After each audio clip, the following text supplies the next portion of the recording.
This is GARIS Masculist MGTOW flyers. That is 2 3-page essays on the themes of masculism and MGTOW.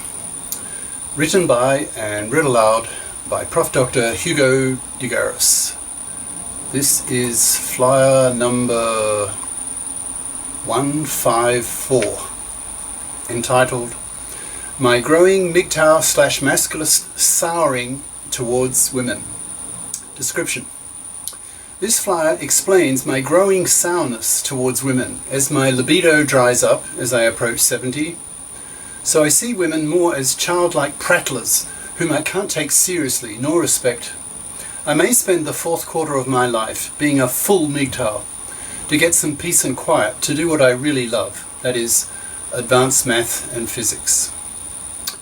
And the flyer itself. My growing MGTOW/masculist sourness towards women. I'm retired.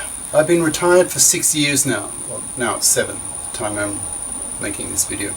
Doing what I love, which often means spending afternoons in one of several parks in my neighborhood, studying advanced math or math physics.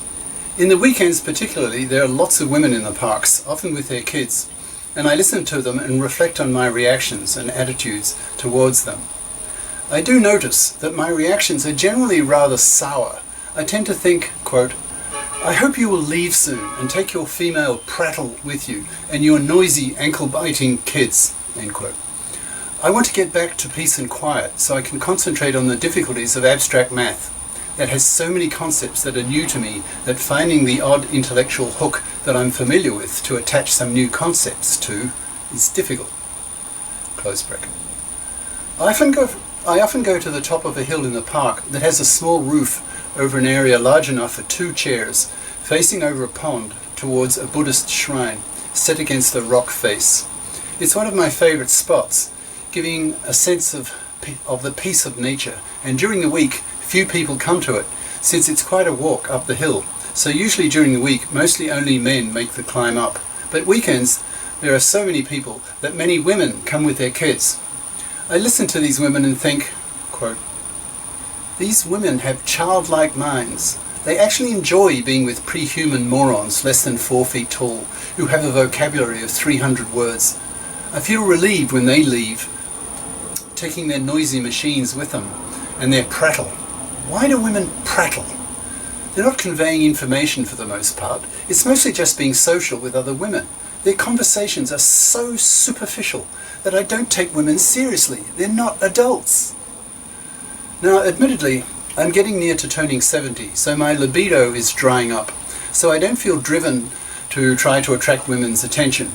I no longer see women mostly as, quote, walking cunts, but for what they are, given that my sexual interest in them has died away, or dying away.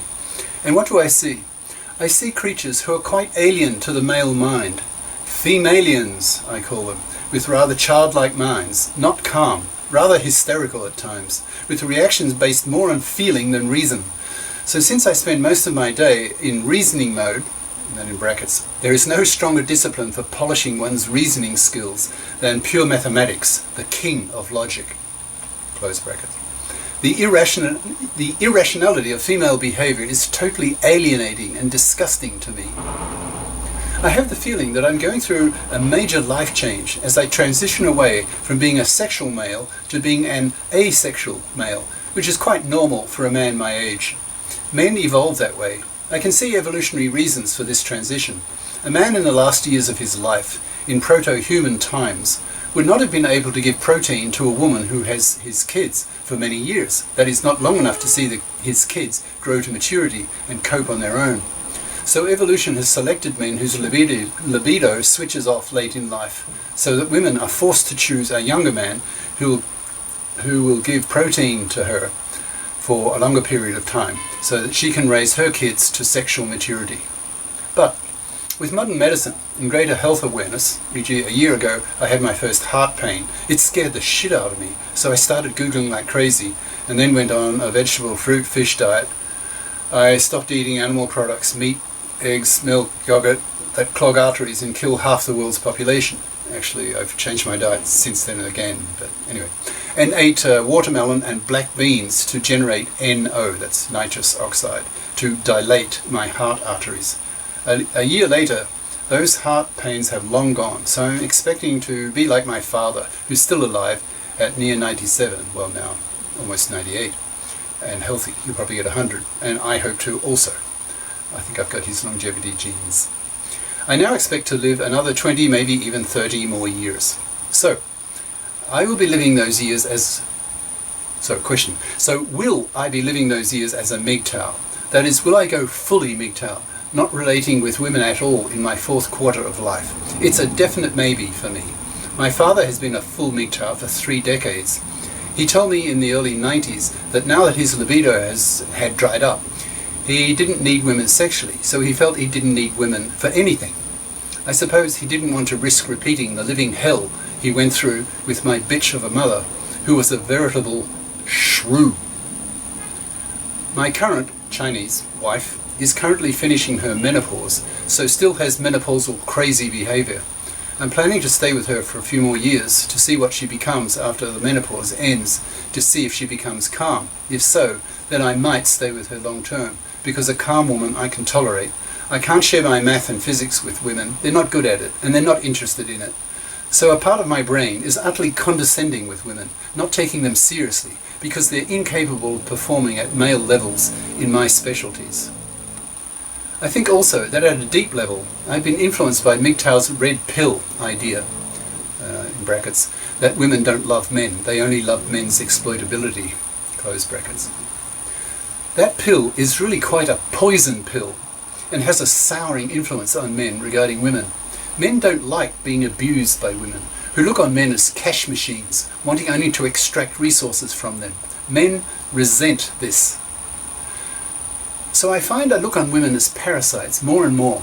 I've been conscious of women being parasites since the 80s as part of my masculist consciousness raising. What was a shock to me a couple of years ago was to absorb the MGTOW red pill idea, that is, that women actually evolved to be parasites. Once I heard this idea, it made so much Darwinian sense, so I quickly accepted it. But it's a corrosive idea, a souring idea. It makes men look on women with deep suspicion. And then, in quotes, is this woman being nice to me because later she wants to extract resources from me?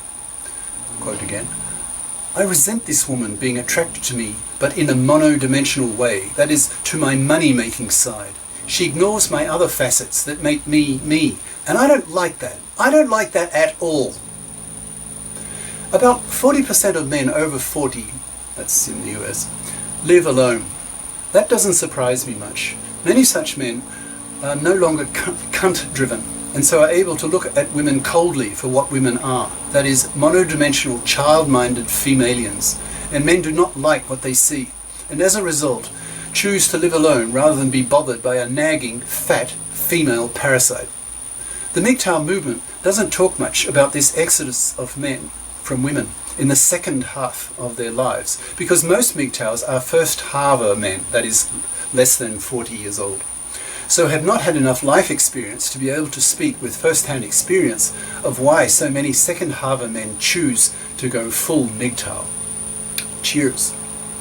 Prof. Dr. Hugo de GARIS. Email profhugodegaris@yahoo.com. Website profhugodegaris.wordpress.com. YouTube channel name de GARIS Masculist MGTOW Flyers. Ciao.